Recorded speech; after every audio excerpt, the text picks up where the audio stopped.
like I say, obviously, welcome to everybody. Just to run through the protocol for the question time. We've varied it a little bit, so I haven't appointed a panel today. But instead of that, what we've done is made everybody the panel. So I know exactly what your businesses are. There's no non-members on in any way, shape or form. Most of you I've known for quite a while. So we're going to have a lot of fun with it. For those who haven't been on a question time event before, it's an event built upside down. So Sarah, have you been on, if you just quickly unmute yourself, you've been to a question time before, yeah? Yeah. So in terms of, if you haven't been before, it's literally built, the entire agenda has been built by the members who registered. So we have a number of questions. There's about 12 we've been posted. So some are quite good. And what we need to be able to do to obviously run through this, I'll be calling out your names if you want to jump in with anything. If you can raise your hand by pressing the button on your screen. Now, for those who don't know how to do that, it's a case of what you do. You click on participants and you'll have a raise hand button. Alan, I know last time he was having some problems with that. So Alan, if you go like this, we should be able to do that. And you're in charge of muting and unmuting yourselves. If we had everybody unmuted, it'll be an absolute nightmare. So what we're going to do, we're going to go straight into it. Like I say, everything's being recorded. The rule of thumb is have fun. The standard BSO rules apply. So for those who've not been on this before, the standard BSO rules mean, A, you need to be prepared to have fun. And the second one will be down to lead political correctness. So that's absolutely fine. So yeah, shall we start off with that? What we're going to do is to do a very, very quick introduction from everybody first of all. And I want this in 5 seconds if we can. Otherwise, this meeting won't finish till about 9:30 tomorrow morning. So if you could just mention your name, your company name, and what you do, i.e. Fred Blogs Accountancy, and I'm an accountant. So I'll call your names out if that's okay. And then, like I say, unmute yourself, quickly introduce yourself and go from there. So what we'll do, we'll start off with Richard Egan. Richard, if you'd introduce yourself, please. Good evening, everyone. So Richard Egan, and we do leadership development. Fantastic. Can we have Sarah Hackett, please? Hello, Sarah Hackett of Brandjam. We do branding, marketing and design. Fantastic. Ewan Thomas? Hi, Ewan Thomas Associates, and I'm a business and executive coach. Fantastic. And John Koss? John Koss, Managing Director of JC Cyber Security Services, keeping those hackers away from your business. Cool. And Julie Forrest? Julie Forrest, Connexus Limited. We provide business services to small businesses. Cool. Martin Warrilow? Good evening, everyone. It's Martin the Warrior Warrilow from Astoria.com, and I scare people. Cool. Paul Lander? I'm Paul Lander from the multi-award-winning Zecro Web Solutions. We're web design and developers, and we build sexy websites. Cool. Pierre? Pierre Watson, Pierre the Bear. I'm a copywriter. Cool. Stephen Turner? Stephen Turner Web Design, affordable web design and hosting, and more recently, social distancing expert. Maria? Maria Pashivnik, the accountancy firm, accounts, tax, will writing and LPAs. Vaughan? Yeah, Vaughan Alcock Event Signs. We actually manufacture signs and graphics for businesses large and small. Cool. David Dwyer? Hi, I'm David Dwyer. I'm representing WMD Electrical Training and West Midlands Gas Training. Cool. We have Paul Brindley? Insolvency practitioner and auctioneer of machinery. Cool. Michelle Coombs? Geek Coach and Tech Leader Academy, so making geeks more interactable. And I think the last one is Alan Bradbury. Okay, it's Alan Bradbury. The company is called Buying for You Limited, and we save people money on gas, electricity and telephones. Fantastic. And Lee, I hadn't forgotten you. I was just testing you, that's all. And finally, Lee Baker. Yeah, Lee Baker, IT Technophobes, and I give IT support to micro and small businesses. And for everybody to help, if you press your spacebar, it unmutes you. Not necessarily on a Mac. So it's everything else on a Mac is perfect. So anyway, so thank you very much for introducing yourselves. Quickly put Lee's hand out. So in total, we have 13 questions. However, a couple of them are the same.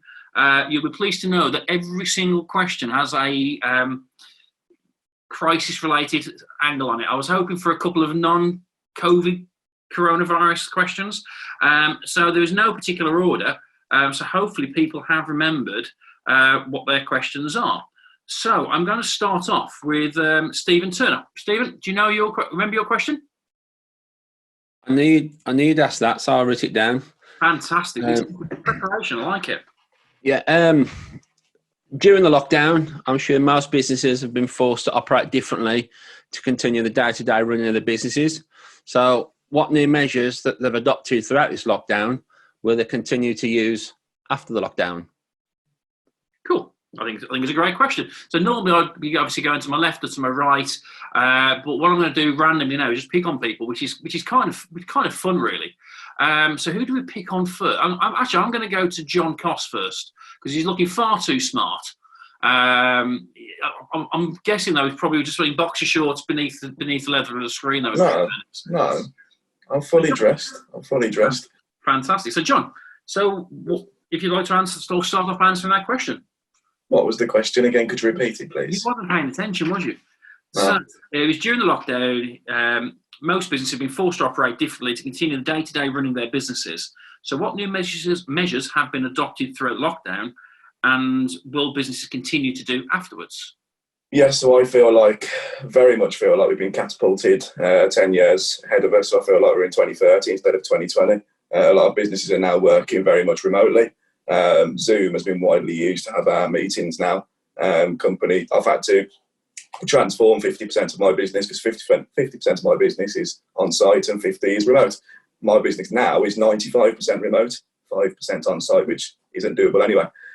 So I feel like a lot of businesses will now go remote when the lockdown ends. I feel like a lot of businesses will say, well, we don't really need an office because our employees are very much productive when they're at home.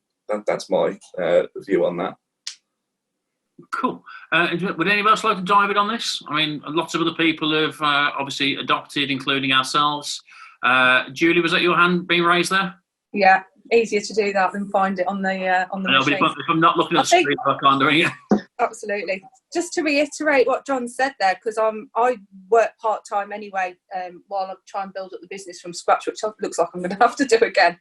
And we're working remotely, and the communications that we're having, the conversations we're having are far more productive than they were when we were in the office. It seemed to be so much easier to sort of wander off and be distracted, where there's a lot more focus now. So I think a lot of businesses will look at what the workload has been and how much improvement has been made over this time while we're in lockdown to see if there is any need to have this office. And I know the company I work for is reviewing that already. Personally, I think the remote working is something that is on my mind going forward. You know, how do we do things through the internet? How do we access information that we need more readily, and what automation can be done? Yeah, fantastic. David, you've got your hand up there if you'd like to dive in. Yep. The question was, I believe, what thing do you do now during lockdown that you'll carry on doing after the lockdown? Yep. And Steve asked the question, who happens to be a web designer, so I'll be asking you a few questions later, Steve. The one thing that we're definitely doing, and I've been working on now for the last couple of weeks, is setting up an online training company, doing online electrical courses. Cool. And we're venturing into different types of electrical courses, but that also talks about working with guys that do video production and all that sort of stuff. My big problem at the moment is I've put together a PowerPoint presentation with videos embedded into it. And I need a web solution from all you techies in there that is going to allow me to put that PowerPoint presentation with the videos onto the internet without people being able to download it. I would say there's quite a few there. I mean, you got Paul, you got Stephen. If you guys want to pick up with David, obviously afterwards, that's obviously quite a long conversation there. Both pick up with him and obviously go from there. But that's what we're doing. We're going online with our courses, and that's something that we will obviously continue doing after the lockdown as well. So. I know Martin and Alan have put their hands up, and Maria put her hand up first. So Maria.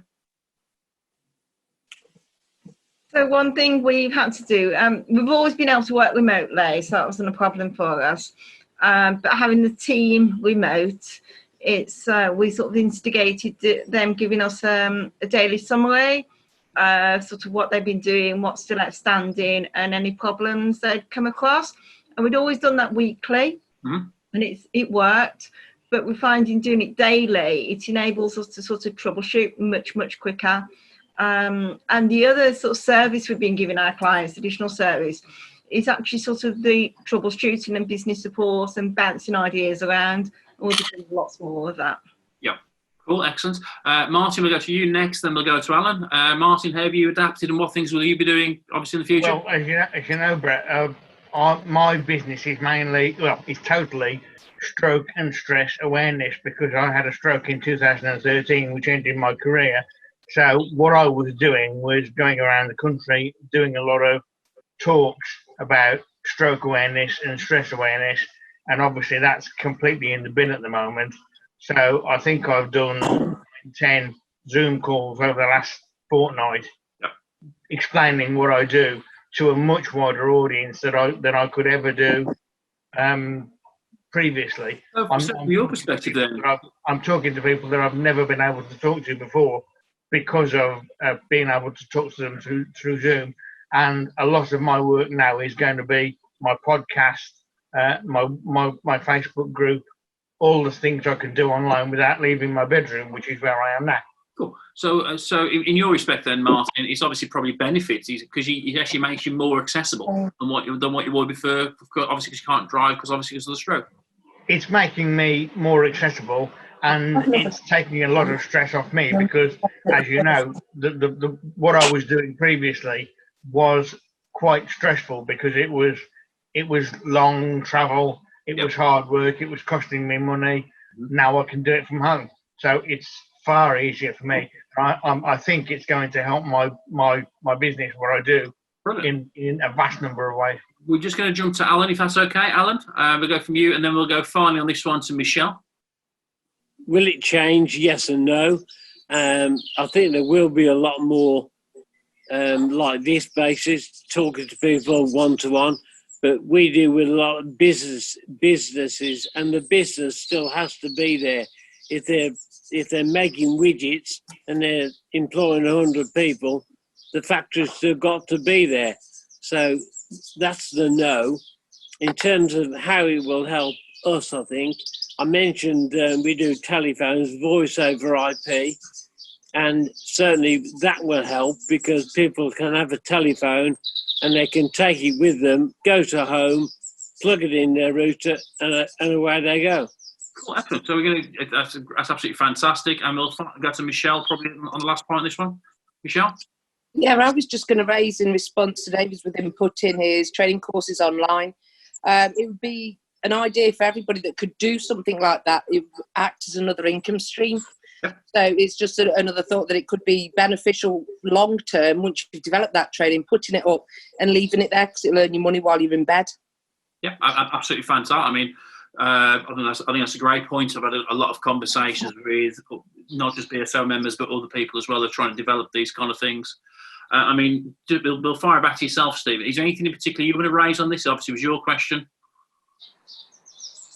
The only things I've noticed personally that because of the lockdown is the importance of having a website up to date. There's so many people have found because my website's non-existent. It's not been non-existent for 13 years. Yet I'm still busy. But because everyone's looking to the internet now, everyone's been looking for my website and finding me and contact me, and also social media. That's just skyrocketed because everyone now is being forced into these digital channels. So in the future, it'll be keeping my website and social media up to date, which until this lockdown, I never used to.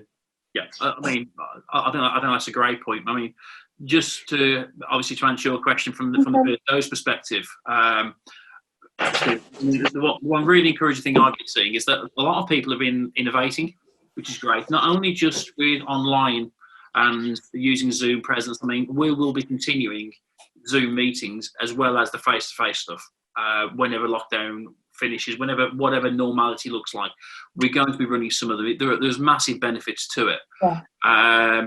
However, what we've also looked at, what we've also developed are some new products, which we were scared to do before, but because obviously the world's changed, we've got nothing to lose by trying them.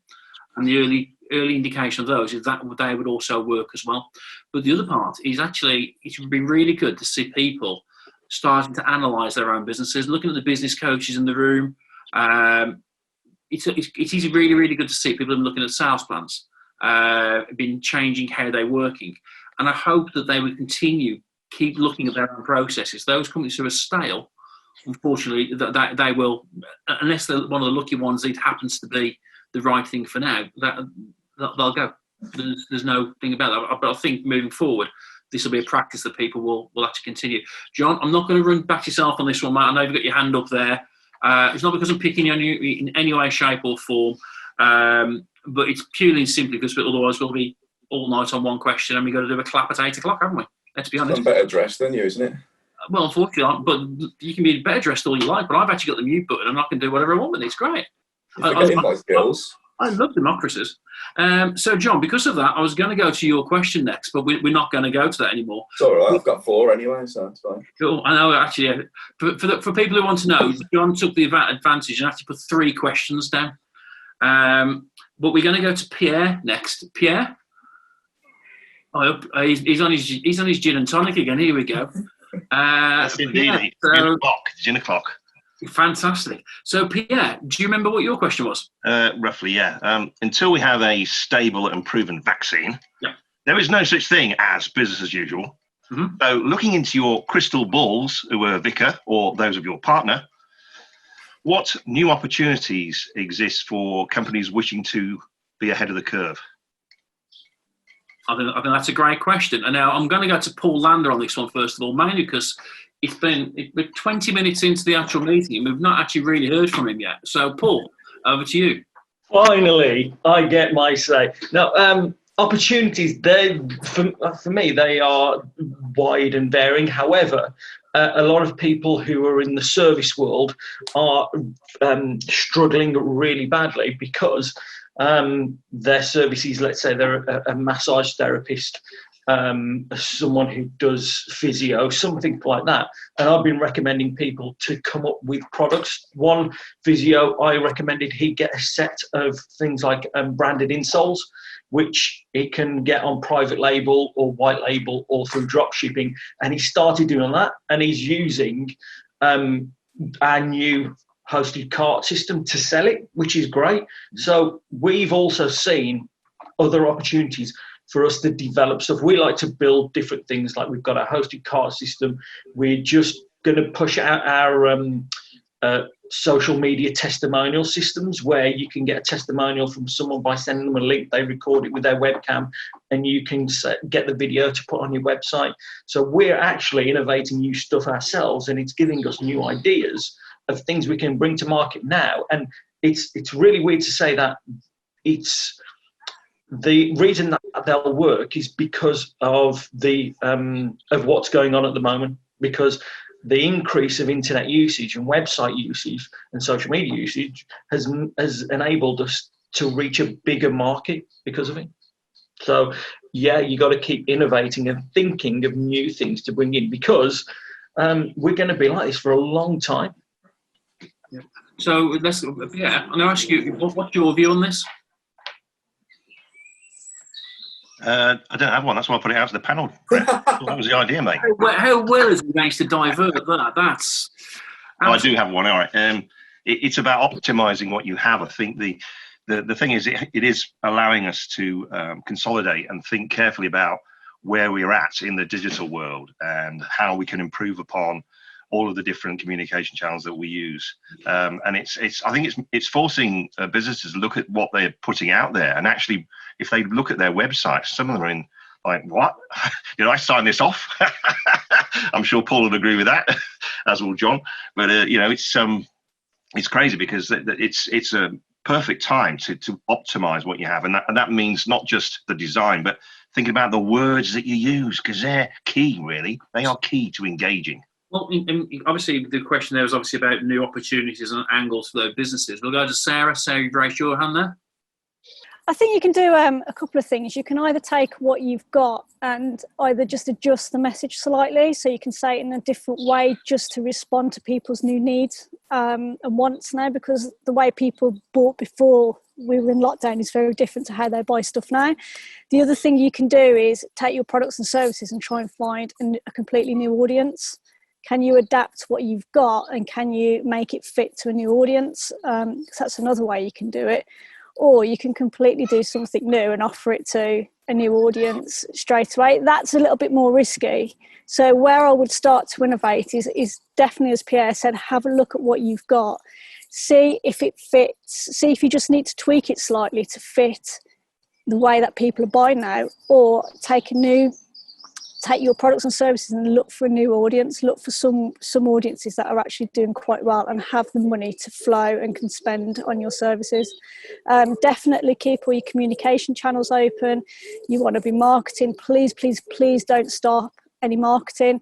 There's loads of stuff you can do for free or really low value, but just make sure you stay visible between now and whenever you come out of lockdown. The companies, as Brett said, that are stale and don't innovate, you will struggle. There's going to be a massive race when we all come out of lockdown. Everyone's going to want to get going very quickly. And if you're not ready for that, if you're not looking at your marketing, you're not thinking or planning ahead for when you come out of lockdown, you may get left behind. So look at what you've got, look at what you can improve, whether that's your websites, your marketing materials, your brand even. Make sure it's fitting and make sure it's saying all the right things to the right people, and get ready. So I've seen Ewan wave his hand, Paul's put his hand up. Yeah, sorry, I'll be quiet. No, it's okay. It's absolutely fine. It's my job to try and control it. That's I have to play Dimbleby, basically. It's kind of cool, but I'm not wearing a tie, obviously. And then we'll go to Maria. But just to quickly dive in there, Pierre, something that I've been seeing a general trend of, it comes down to two things. It comes down to what problems are you solving? Are you solving a problem that is actually tangible? And can it be delivered? If you're a hairdresser, it's tough because it is almost one of the industries you can't do much about, apart from gift vouchers or perhaps ideas or teaching people how to cut hair. But if you're a trainer, if you're a business organisation, if you're a IT company, if a web company, etc., there's lots of alternative ways of dealing with things. It all comes down to, can you deliver it to that business or that person in the field? And that's my view. If you can, you've got masses of opportunity, probably even more than what you had before, because you can get ahead of the curve quite easily at the moment, as long as you think about the problems and deliver on it.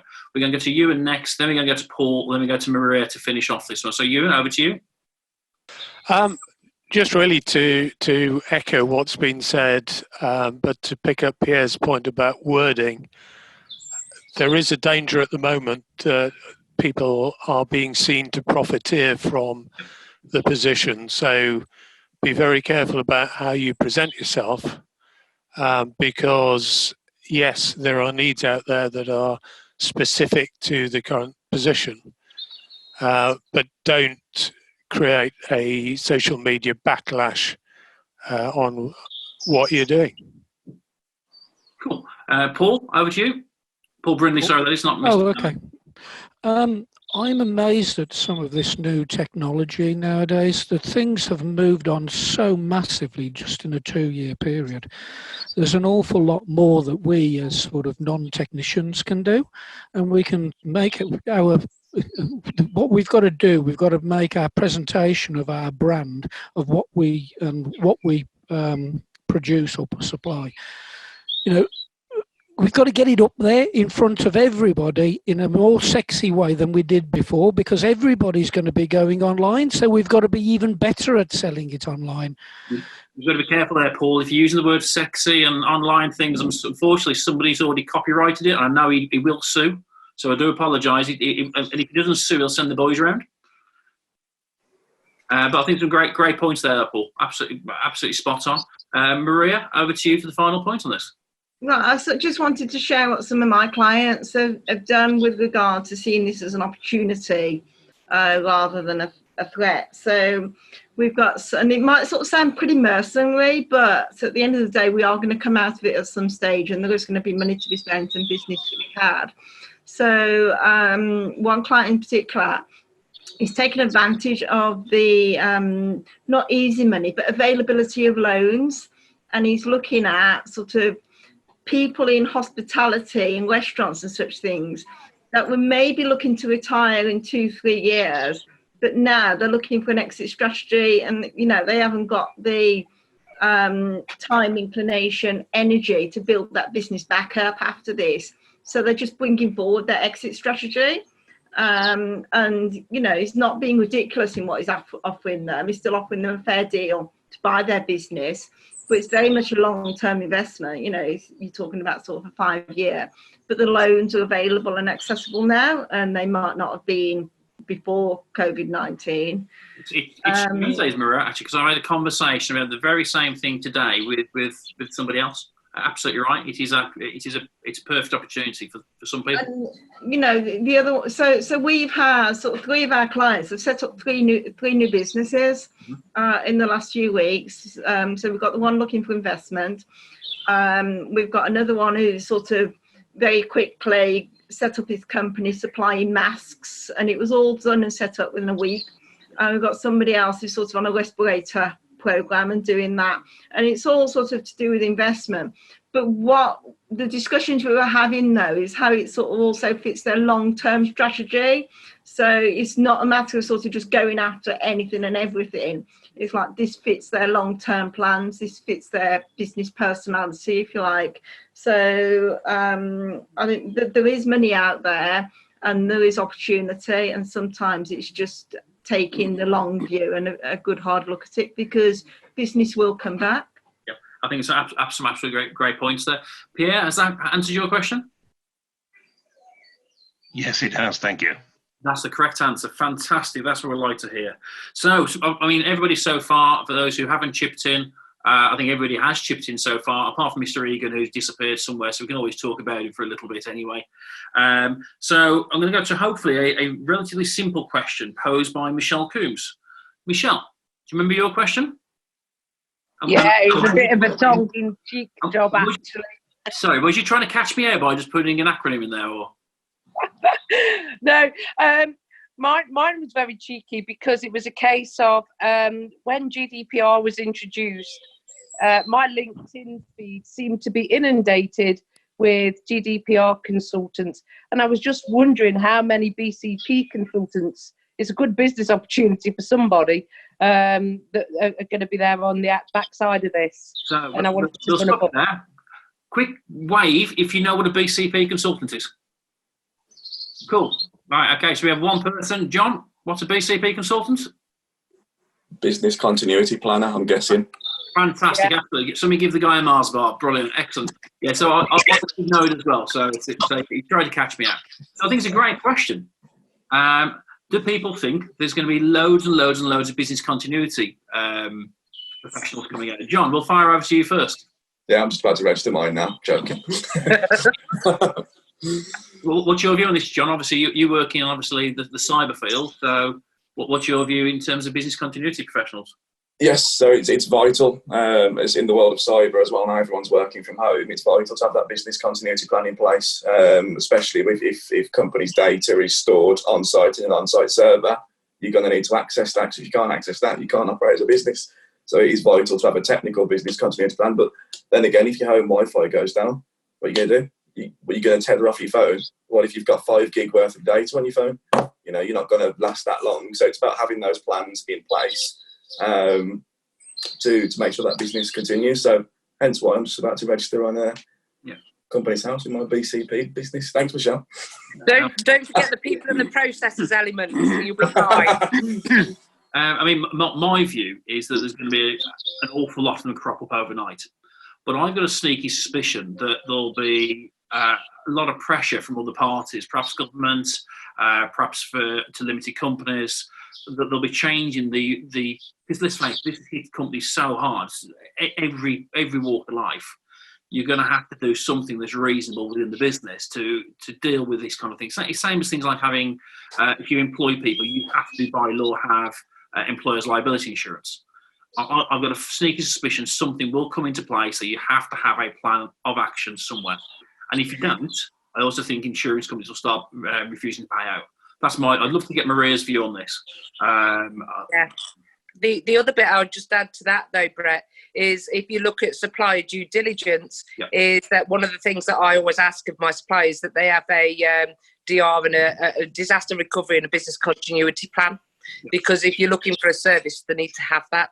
Yeah, Absolutely. I think that's a very, very valid point in this day and age. Maria, if we go over to yourself, I'd love to get your view from an accountancy perspective. Yeah, so Michelle just sort of stole my thunder there, because one thing I was going to say straight away is that people don't do their due diligence.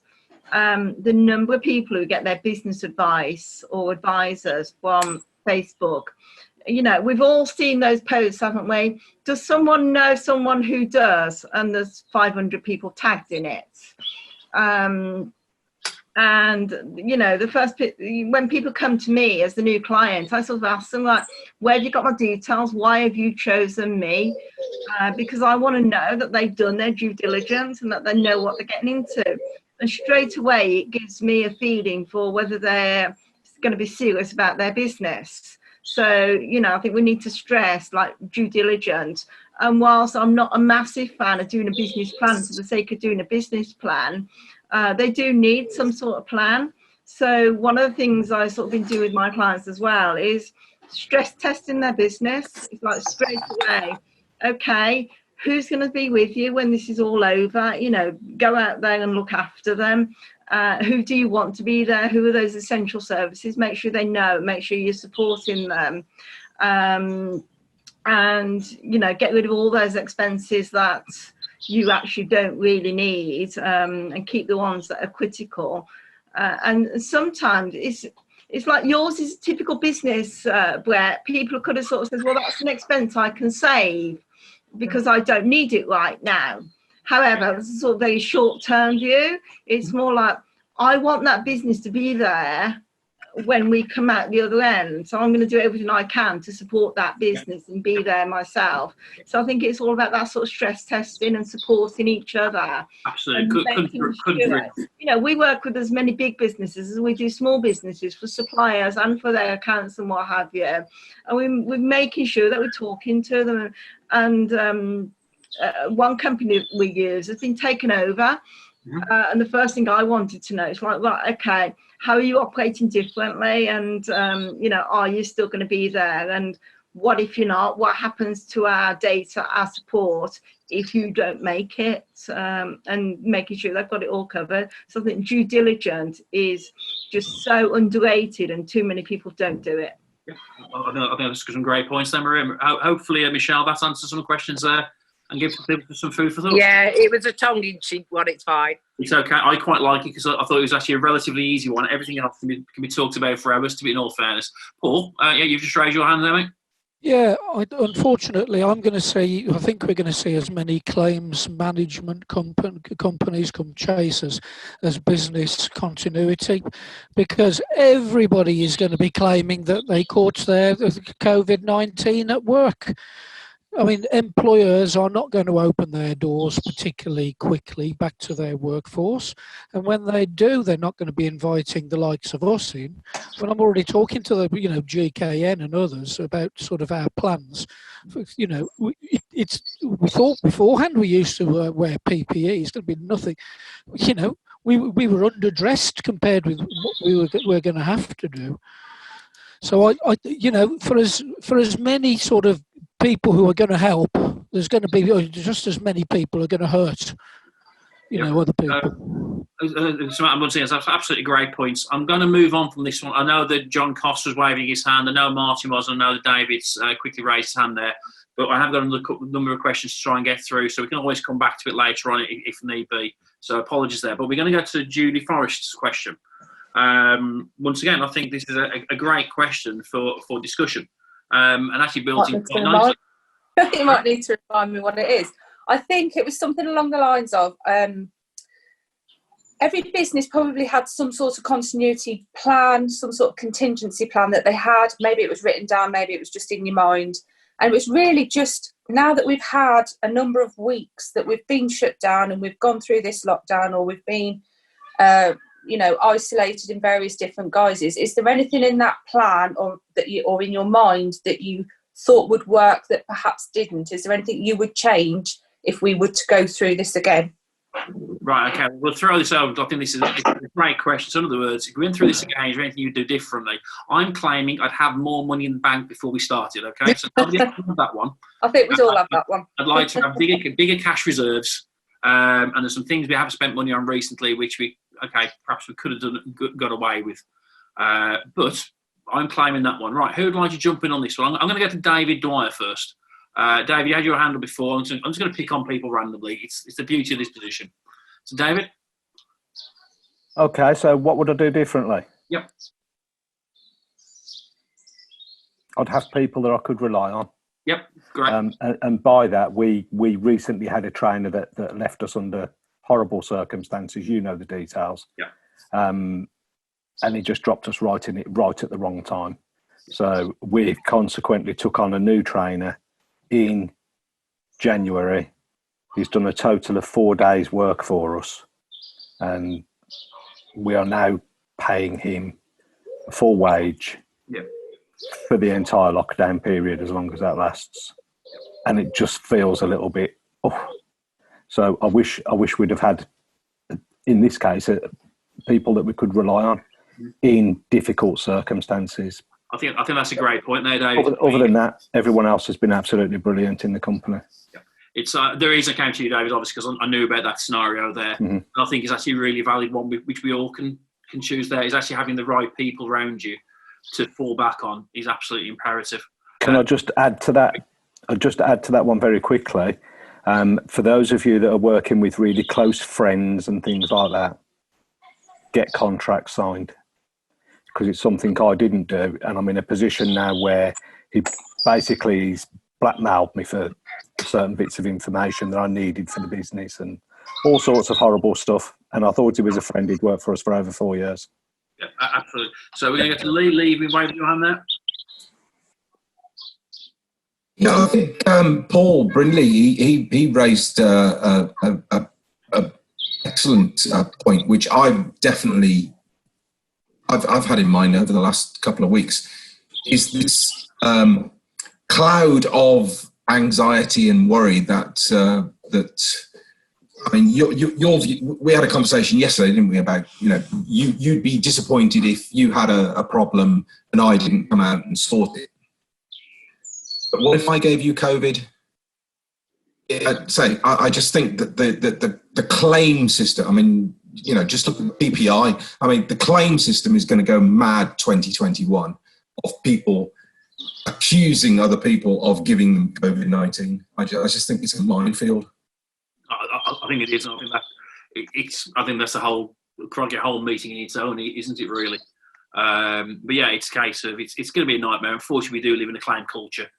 I would just make sure, and this is a general point to everybody. I know that we have a legal protection package that people can tap into, but to get something somewhere where you can actually get protection or advice, which isn't going to cost you an absolute fortune. And that's not a pitch for us at all. Get something somewhere. You've got FSB, you've got good policies, things like this. Get something somewhere where you can turn to. David, I think you had your hand up first, then we'll go to Michelle. Yeah, sorry for jumping in there, but that Paul Brindley point was something that I did want to take on. Obviously, when we're back at work, we're hopefully going to be going back around about the 11th of May is our plan. We can carry out social distancing at work. Everyone else, or lots of other people, are still working as well. So if we can go back legally, we're going to do that. The claims thing, though, is a real concern. Does anybody know if you can take out insurances, or if we get candidates that come to the centre, if we get them to sign some sort of disclaimer that says they're aware of the dangers, we'll do our bit to try and ensure that they're the correct distances apart and they'll all wear masks. But if we get them to sign a disclaimer, would that cover us? Does anybody know that? We'll raise that in a second, but can I suggest you have a chat with Peter Robinson? I had a chat with him earlier today regarding our insurance. There's nothing untoward, it's just renewal time. Yeah. So I had a quick chat with him there. There are various things you need to double check you're doing in regards to anybody who's got an empty property before people go back into it, and also what you're doing as part of insurance. A lot of people are going to be uninsured because they're going to be breached in terms of their insurance there. But have a word with Peter. I've written you down there to have a chat with him as well. We can also have a word with Shan as well there, another broker who's a member. More than happy to obviously pick their brains and see what they've got, what they can do. I'll have it to you first, and then we'll go to Maria. Yeah, I was just going to flag up when Lee was talking about claims and that, is it might be worth, the thing that popped in my head was force majeure that comes into play with in contracts, and I think that a pandemic will fall under that. So I'm not sure. You need to check your own contracts and see what's written there, but it'd be worth having a look at those clauses to see whether anything could be done or terminated or almost like the slopey shouldering of that COVID claim as part of force majeure. You'll need to check it out. It's just something that's popped in my head. Before I go to Maria, I'm going to quickly go to Paul Brindley. He's shaking his head furiously. I've never seen him do so much exercise, and seems he was using those rather terrible pink barb dumbbell thing. Are they yours, or are you? They're mine. They're mine. They're red. They are red. Up to that. Yeah. I've got some of them. That's about half a can of tin of beans in it. That's about all. There's not enough. There's what's your point on that? Then just quickly on that one, Paul. Then we go to Maria. Miskin Diarrhea, who are some fairly decent lawyers down in London, have come up with some advice on this force majeure. It's not. Cool. Okay. Thank you very much. And we'll go to Maria. Well, I was going to say is to remind people to put everything in writing and to keep those records. And if you're a limited company, make sure you've got your minutes, because those are the types of things that will protect you. And if you're the one sort of claiming for furlough or you're getting any sort of grants, it will be audited at some stage, and you might be one of the unlucky ones that gets asked to produce your records.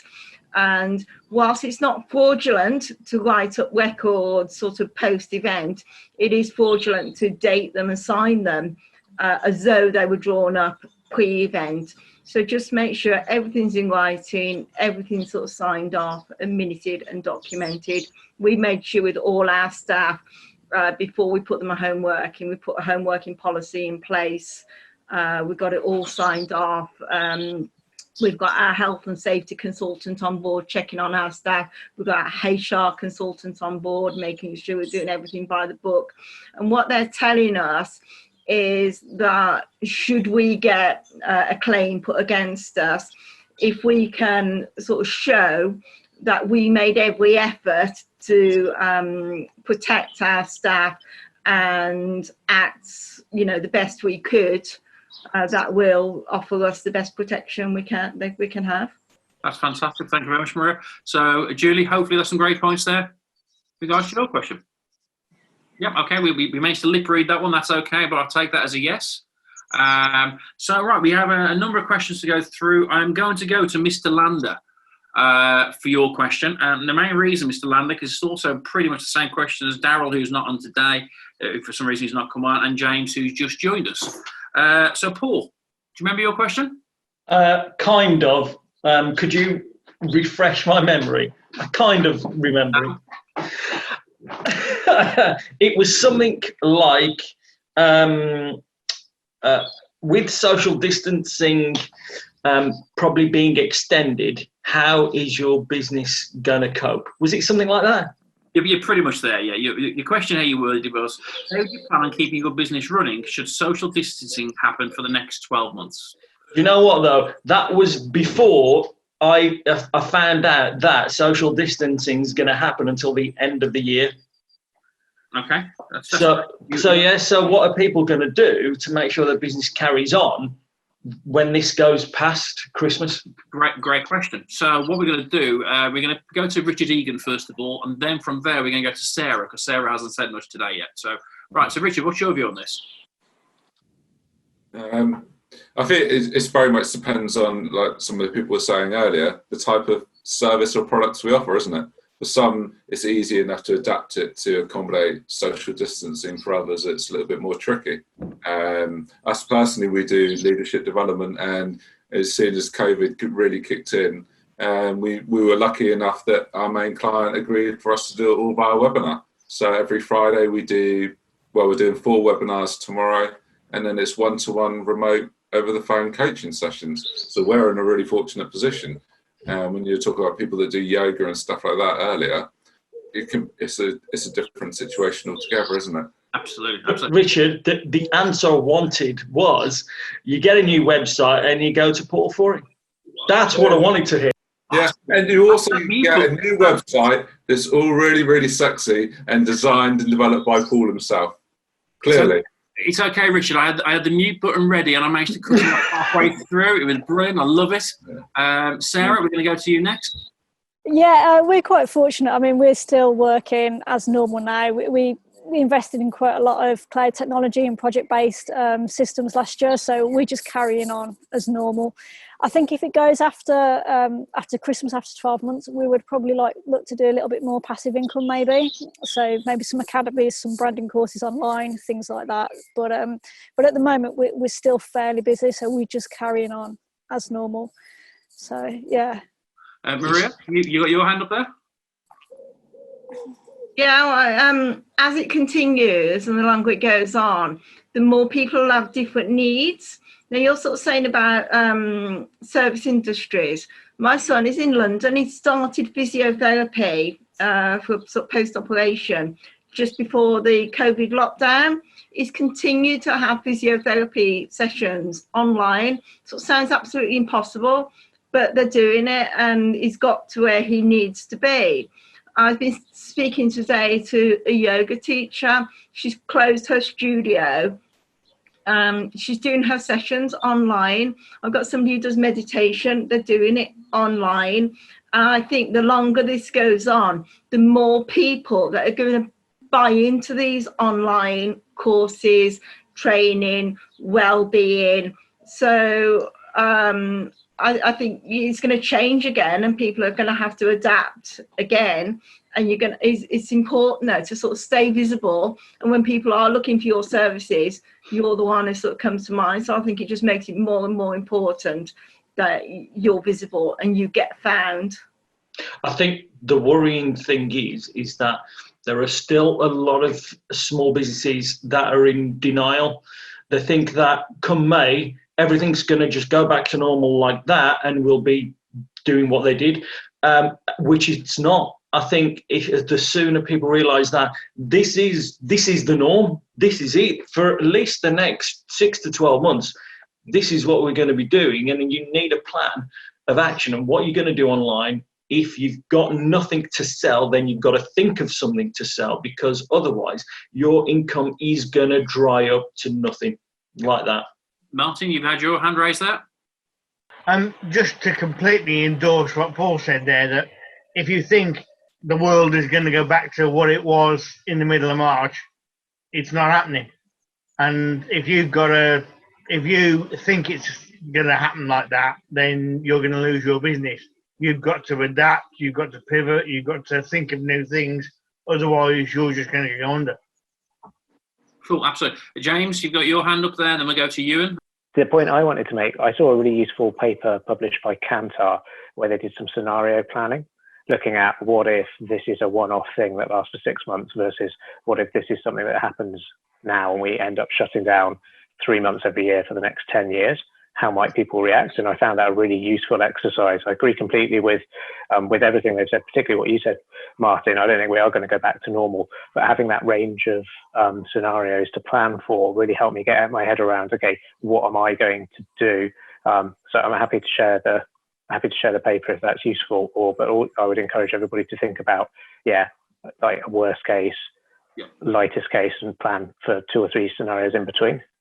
Absolutely. I think it goes back to a point we made earlier, that it comes back down to what problem are you solving? Is your project, your solution, whatever you provide, your product, your service, is it tangible? And also is it deliverable? If it's not, if it doesn't tick both of those boxes, you're going to struggle. And I think this is where where we started.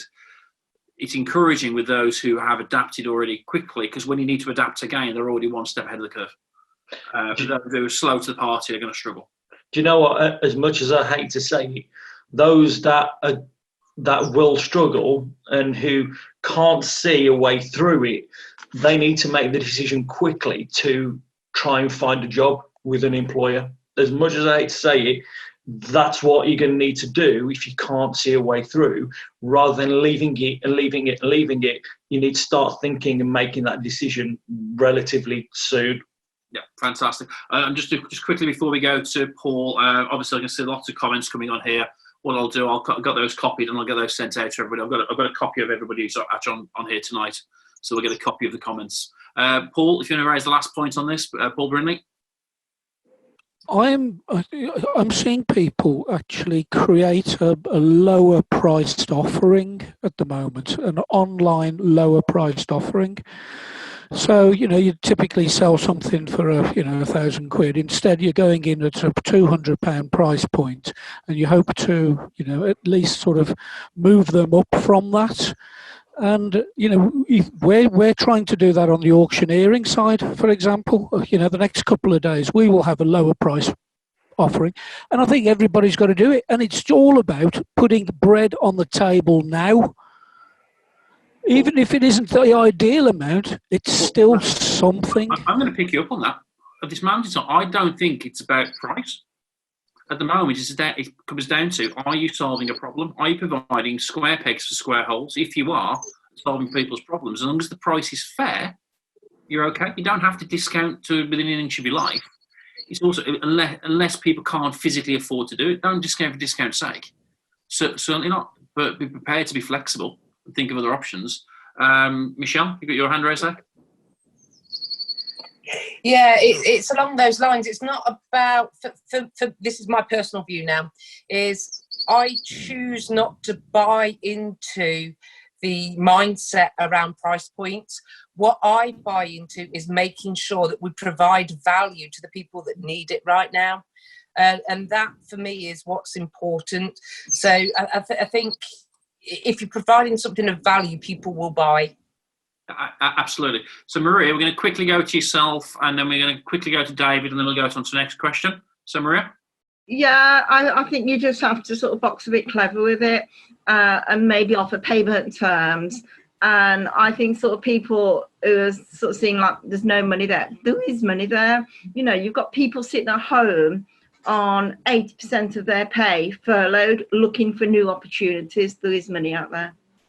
Cool. And finally on this point, David? Yeah, I'd agree with that. I don't think discounting is the way forward. I can tell you what we do. We monitor all of our competitors very closely, and we middle market ourselves. So we're not the most expensive. We're not the cheapest. Discounting to within an inch of your life. Okay, if you've got a very severe cash flow problem, then sometimes you have no choice but to do that. But I also take the view that if something is really cheap, people look at it and they think, well, why is it so cheap? It's probably not the best thing out there. So massive discounting is not always the way forward. Just try and be the middle. The middle price has always served us well.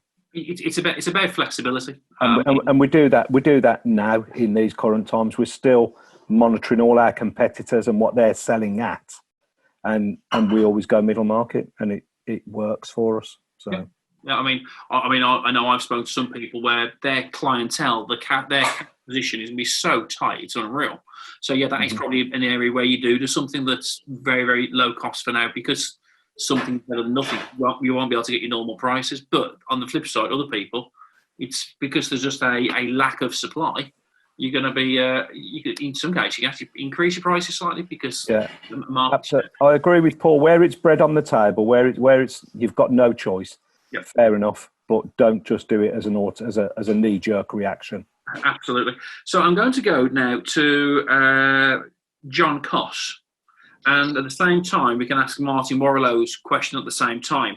But it's not fair picking on you, Martin. So we're going to pick on John because he put 3 questions. But John, what was your first question?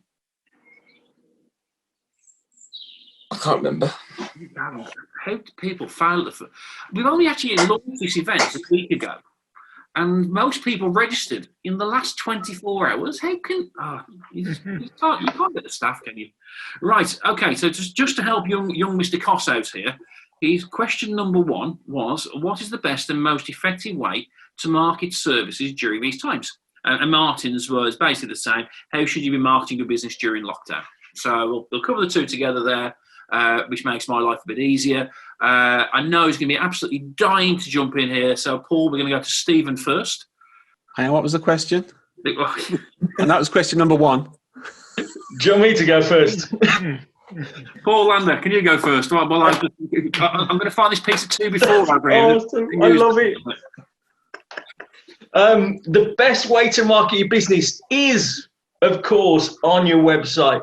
At the moment, people are still a little bit nervous of going out and out to selling on social media, but you've got to sell. Your website is the one place where you can full force go and sell. However, you shouldn't discount things like sales landing pages where you can get people from your Facebook page, from your Facebook business page, and LinkedIn and Twitter to it.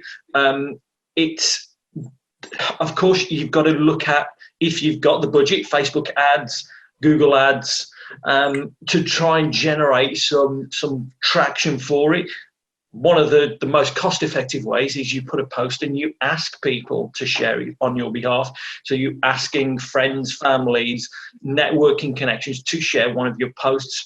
You've got to look at doing things a little bit differently if you want to get that edge above your competitors. So gamification, you've got to try and look at that. So we've got an example of gamification on the ZecroWebSolutions.com website. If you go there and you stay longer than 4 or 5 seconds, Wheel of Fortune will appear and you can win a website.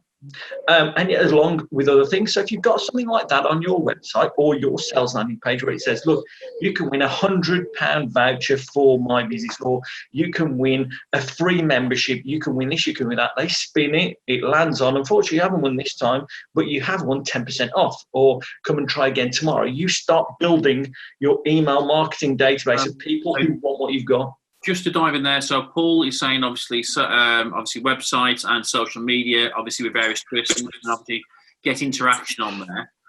Would anyone else like to jump in here about how to market, the best ways to market business? Because my view is completely different, in all fairness. But we'll go to Mr. Egan. I suppose, again, it massively depends on the type of stuff that we offer. But for me, I've spoken to more of the specific people that I want to talk to over the course of this month than I've done in the last 3 months. It's all been through having 2 or 3 key people that I know quite well, and then they're then able to put me in touch with the different people that I want to be in touch with. So it's just picking up the phone to them. Was it 2 days ago? I was talking to a really brilliant prospect based up in Liverpool that's got operations all scattered across the country. And that just came from a guy called Major that just lives over near the football ground. And there's no other marketing in it. It's just going through people. Really helpful. And I agree there. We're going to go to Paul Brindley first. Paul, you was waving your hand, then we go to Maria. I'm just going to turn my light on, so bear with you 1 second. Paul, if you're going to start, you wasn't. No, you just swatting a fly or something, was you? Scratching your hair, okay. I'm not going to say what else you might have been scratching, but never mind. Maria, we'll go over to you then, Maria. I was just going to say networking and following up, and don't follow up once, follow up sort of several times, and speaking into groups as well. I've been invited into that many groups to speak about not just COVID-19 and the government sort of schemes, but the new tax opportunities that are around them, and follow up. I mean, typically, and ask for the sale. So typically, I was at Brett's breakfast meeting. When was it? Tuesday? Yes. Yeah, and somebody presented a product, and I banged a comment in straight away. It says, "I want that. Contact me." They've not contacted me yet. Joking. Follow up, and actually ask for the sale. Tell people that you're open for business. Absolutely. I mean, if you're asking me here, and I've obviously had this conversation a lot of times with different members, every walk of life, is to focus on things you can control and also be smart with it. So I would be looking, for me personally, it is referral, but referral with purpose. In other words, what problem can I solve? And I go to people who I know could potentially introduce me to people there. So one example, if I was Pierre, obviously deal with copywriting. I'd be contacting Paul Lander for a one-to-one. I'd be contacting Stephen Turner for a one-to-one today. That's the reason why we ask people to register mainly, apart from we can get questions out of you, but also we can create a delegates list, which is the first bit of tool that you need in terms of phone number, email addresses, etc., to start contacting people, and you have to control it. I mean, I'm not picking on you at all here, Pierre, but it's a really simple example that if somebody's having a website written, they're going to need copy. Sarah's disappeared off. I think he might have been getting dark or whatever. Obviously, she's in the garden. I think she had to shoot off because of the kids as well. But obviously, she's obviously from a graphic design perspective. If people having graphic design, but the chance size done for a publication or for a website or something, so they're going to need copy. I'd be talking to these people to start building relationships, use Zoom calls, and start asking for the referral. That's what we've been doing, and it's been very successful. However, other people we need to rely on websites, but it's much more difficult to control what's going on there. But you need to have the various tools in place to back yourself up, because people are going to be checking you out. It really is that simple. Clive, welcome. Clive was running a little bit late. He had a last-minute meeting drop in, which he had to go and attend. So, Clive, great to see you. Can I jump in there? Hi guys. Yeah, it was good. We just do a campfire chat with 22 of our clients from the US, so that was good. In terms of the question, I think it does depend on the market. It varies massively depending on what sorts of sector, if there's a service product or whatever. At the end of it, there are certain different ways in which you might need to approach things. There's not necessarily a one size fits all. Pick up on a couple of things that have been already mentioned, then I'll go on to a couple of other things maybe. Facebook groups, which I think Maria said, turn up, be there, solve some problems. It's amazing how many times you will get reach out from those things, not necessarily just from the person you've helped, but also from others that see you can help other people. You mentioned, Brett, obviously about what do you solve as a solution? Well, that's the definition of finding your avatar, isn't it? And the avatar may have changed actually in the current period. People keep on talking about when it goes back to normal. I'm not so sure it ever will. There'll be a new normal, I think, after this. And what we've noticed in one of the, for those that don't know, we service the audiology sector. And one of the things we've noticed with their, something we've been doing with them, we've actually been at the positioning of a particular model and a product that we've actually been able to bring to market. Old technology has been actually helping our clients to market to their prospect database and people who've been tested for audiology but not actually sold it. And we've actually been able to go and do arrange with a manufacturer to essentially send out the old technology and to generate income for the audiologists for that. So we've just heard from one particular of our clients. I'm just going to jump, if Clive, if you don't mind, I'm going to quickly just jump back to John and to Martin, whose question it was there, because I'm conscious a little bit of time because we want to try and finish before 8. Oh, sorry, no, it's absolutely fine, mate. It's absolutely fine, but I know we'll be going till, like I say, 9:30 tomorrow morning. I'll just mention one thing then, because something that's really good. The people are crying out for good news. PR is really good at the moment. There's a lot of good things you can go out, push out there, and you get seen for it in some big publications as well. I think that's a great point. So I'm going to go to Martin first of all. Martin, can I ask why you asked that question? Yeah, because I think the businesses that know how to do it in different ways will really succeed. And I think businesses that are still trying to do it the old way will struggle. And what Clive just said there about, I forget what he said at the very end of his comment there, that struck me as being something that people aren't thinking about doing. What did you say, Clive? Just remind me what you said at the end there. Yeah, I said about people are looking for good news stories, so there's an awful lot of opportunity there for press releases and positive ones. And I've seen some small businesses get some very big coverage. That was it, because I used to be a journalist, and there are millions of opportunities for press releases here, but there can be really bad press releases and really good press releases, and the companies that write the really good press releases, done well with good copywriting, will be the ones that get noticed. Yeah, absolutely. Just quickly, as you picked up one thing you mentioned there, Martin, that those who know how to do it will really well succeed, but those who don't will suffer. If people don't know how to market, or whatever it may be, the doubt their own ability, please just have a word with somebody who can do it. I mean, I'm obviously not picking on anybody here at all, but also action things and do things outside of your comfort zone. If you're not 100% comfortable with it, now's the time to try it, because if you don't do it, you're going to struggle and you'll get left behind. And this is the same when you're talking to contacts of yours as well. If anybody's actually struggling, I mean, if you want to put anybody in contact with me, I'm more than happy to have a chat. Even if they're not a member, it doesn't make any difference to me. I'm more than happy to have a chat. I know Clive, I know you've been having chats with companies as well, the same kind of thing. There's lots of people who help. More than happy to help. I had a conversation. I went on a webinar with this afternoon with the guy that produces my podcast about how to market your podcast, how to get your podcast out there. And in about 40 minutes, he gave me a whole load of things I'd never thought about before. And I think I'm pretty good at marketing what I do. But there's a whole ton of things that I will now start doing tomorrow that I hadn't thought about. Fantastic. John, I'm going to ask the same question to yourself. I'm not going to go into the two questions because we're not going to have time. But why did you ask that question?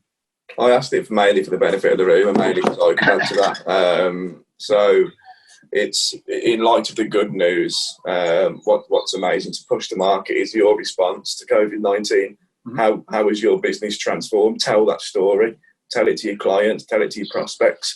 And if they can see that you've adapted to that, then that's another way of generating potential leads, because they can still see that you're still active. Oh, absolutely. Absolutely. I mean, I'm shocked with my industry of how there's a lot of them relied on email. It's not the way to communicate. I think, has anybody had much communication with their own trade bodies at all, where they've just relied on emails rather than really speaking to people? I think it's absolutely shocking. It's bordering on disgraceful, in all fairness. Just get on the phone and start communicating. Right, so hopefully that for John and for Martin, that's actually answered your questions. We've got time for one last one. Ewan and Clive's is basically very, very similar, but I'm going to go to Ewan because Clive is a little bit later. And also, Ewan looks like he's better to bring in a 747 in a minute, so you can't argue with us. So, Ewan, you had a very short question. Would you like to read it out? You spotted the way that I'm making a bit of extra cash at the moment. Absolutely, yeah. I think it's a good idea, to be fair. I think my question was, there's an awful lot of bad news and stress and pressure at the moment, but what's good about the present situation? Yeah, and Clive's was very, very similar. Clive's was asking about has anyone taken anything positive from this? Martin, we're going to go to you first. Then we go to Stephen. It's going to make people realise that what was won't be there anymore, and you have to have a new normal. And as I've said many times in this thing, the people that can adapt to the new normal are the ones that will survive.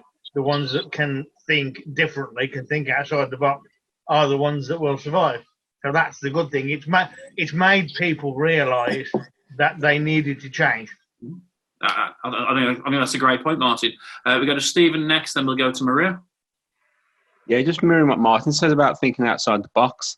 When this happened, like I said before, it forced many people to do things that I wouldn't even think of. And now, hence my question, they continue to do it after, if ever we do get after the lockdown.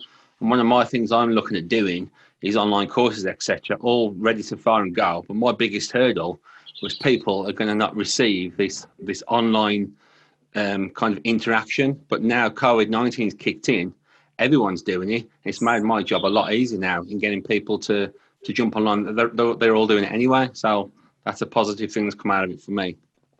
Fantastic. Maria?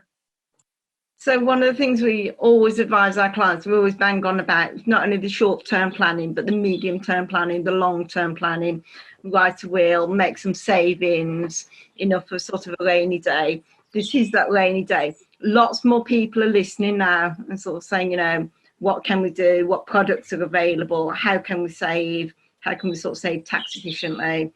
So people are, more open to long-term strategies and planning, which is great for us.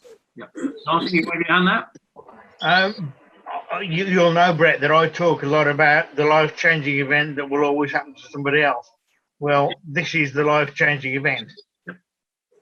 Yeah, I think if you don't react to it, if you don't react to it, then you ain't going to get anywhere. Yeah, absolutely.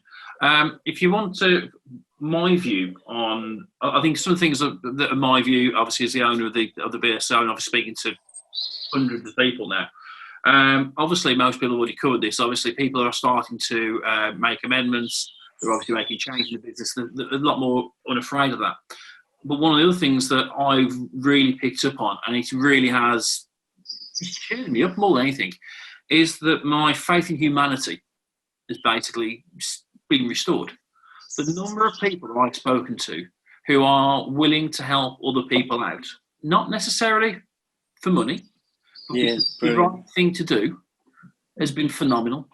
And I think the companies who've gone the extra mile, I know me and Maria had a chat with this weeks ago now, the people who are actually going the extra mile to help support the customers, to help others, people like yourselves, are absolutely standing out. And word is already getting around for people who are not delivering the right kind of service, who are hiding behind emails, who are not really dealing with as many orthodox practices. We've changed some of our suppliers because of it, because he's been so clear. You're going, hang on a second, you're not supporting anything, you're just interested in money. And obviously, then we move from there. I think that's one of the biggest things I've actually seen, one of the massive positives, is that you've seen the people who are prepared to help. And I think that's great. I think it's a wonderful thing. Would anybody else? I agree with that. Yeah, brilliant, Alan. Thank you very much. Maria? We actually gained a new client today, and all it was is that their current accountant, they'd had a letter delivered to the registered office, which is the accountant, and the accountant called them up sort of saying, sorry, I can't get it for you because the office is closed. And that was a difference. Sort of says, well, you can't even be bothered to go and get the letter for me to an empty office. So she didn't feel like she was being serviced. She didn't feel like she was being valued, and that was enough to make a move. Absolutely. I mean, I know everybody on this call, if I rang asking for a little bit of help, perhaps run something by them that would actually help. I'm not so sure about Pierre, but it's a case of. But I know that everybody else would gladly do that.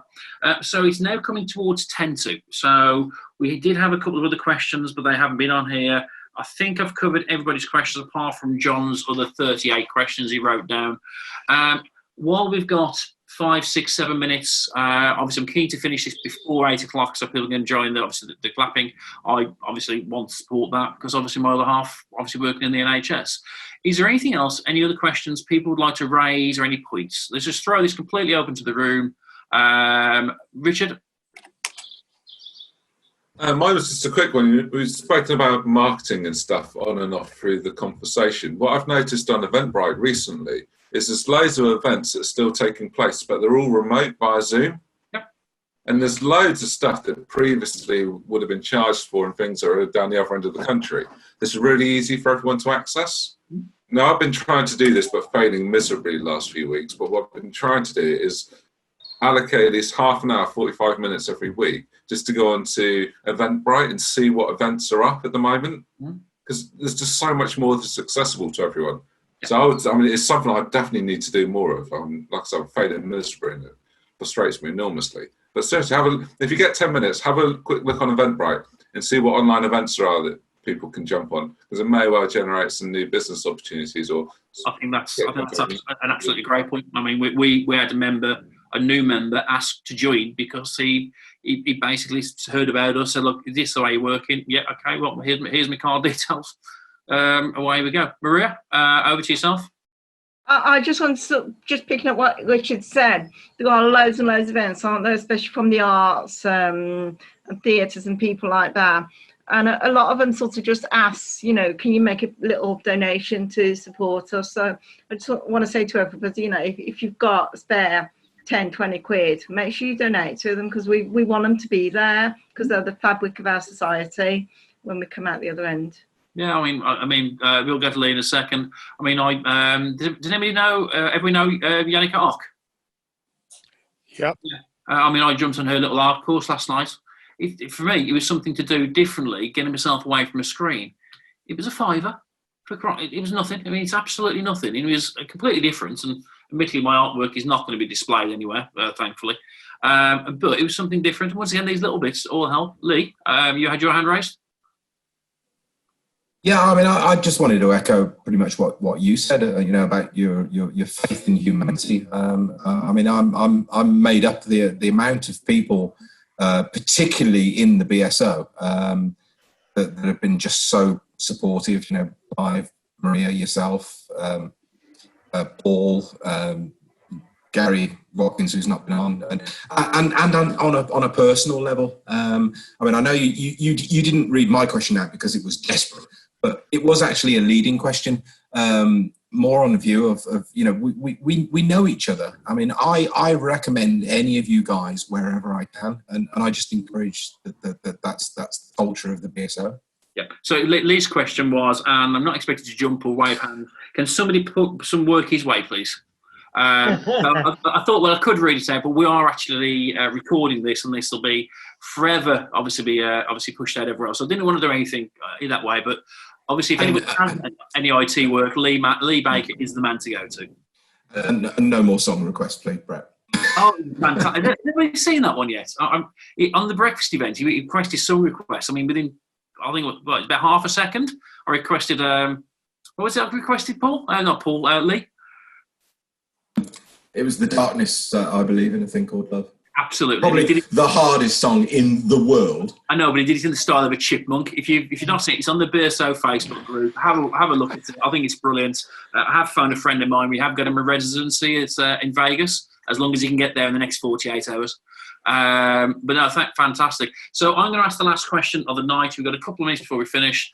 This is the first BSO question time, or is it question time for businesses we've ever run online. I was a little bit scared about it at first, but do you think it worked, and was it useful? Yes. It does. Yeah, it does work. And I'm ever so sorry, but I've got about 5% battery left, so I'm going to close it now. Yeah, no problem at all, and that's the reason why we're finishing now, in all fairness. It's nothing to do with the NHS, it's because we know your battery's running low. We've got Michelle, you've got your hand up there? Yeah, for me, this is really beneficial because you know this, Brett, I'm on the south side of Birmingham. For me to get to, is it Walsall area? Right at that far end, and I get lost every time. Yeah. But, you know, I've been pestering for these kind of events for ages because then I can really take advantage of the membership. Yeah. So, yeah, absolutely, this is absolutely fantastic. Yep, no problem at all. Well, we'll be continuing those. And to be fair, Clive did actually request, I think it was after about the second meeting we ever had, for us to start recording things, put them online, etc. So now we've seen that this actually works, we're going to be trying to find ways, once, shall we say, finances allow, because I'm going to have to buy a little bit of equipment, I imagine, to actually start recording events and doing streaming at the same time for the general day-to-day ones as well. Leisure man, I think, for that, isn't it? Could well be. That's it. Anyone else want to raise it? Any other feedback at all? More than happy to take constructive feedback. Martin? Just to agree with what Michelle said, that this is, yes, it works, and yes, it's very constructive because, like Michelle, I live in Tamworth, and I don't drive because of my health. So getting to Walsall is, frankly, a pain in the arse for me. You don't have to have a passport to go to Walsall. It's okay. We have relaxed the borders now. So to do it from my spare bedroom, yeah, it works, absolutely. Fantastic. Pierre, you got your hand up there?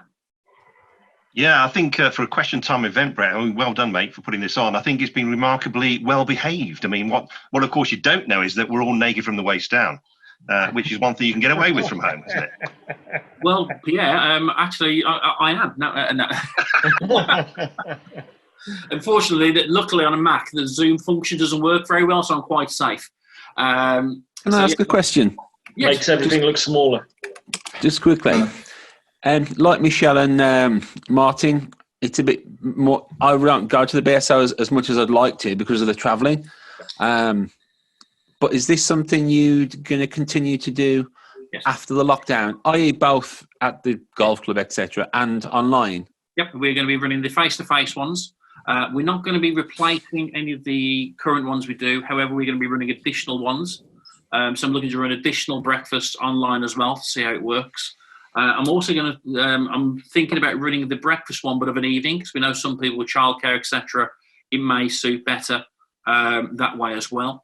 And we look into the feasibility. So when we have the live, should we say, the live question times, and we have the live presenters, we're looking at a way of actually getting that to be streamed as well. I haven't got the technical knowledge for that yet, but also I do know I'll need to buy microphones. I'll need to buy a better camera than obviously either just a webcam or obviously my iPhone.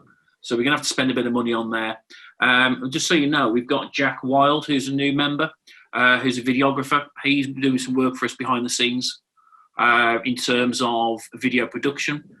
Really absolutely cracking work. I know he's been doing some stuff for Michelle as well. It's absolutely top-notch work, isn't it, Michelle?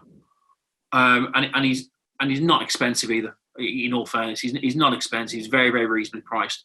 But he's creating some stuff now. So when we start producing videos in the future, it will look rather funky. So anyway, I'm going to wrap things up now. It's 2 minutes to 8. So you've got literally a minute or so to go and grab your saucepans and things ready. So thank you very much for attending this evening. It is recorded. We'll get the comments copied across. So thank you very much for attending and enjoy the rest of your evening. Thank you very much. Okay, thank you. Thanks, Brett. No problem. See you soon. Bye all. Cheers. Bye-bye. Bye-bye. Bye-bye.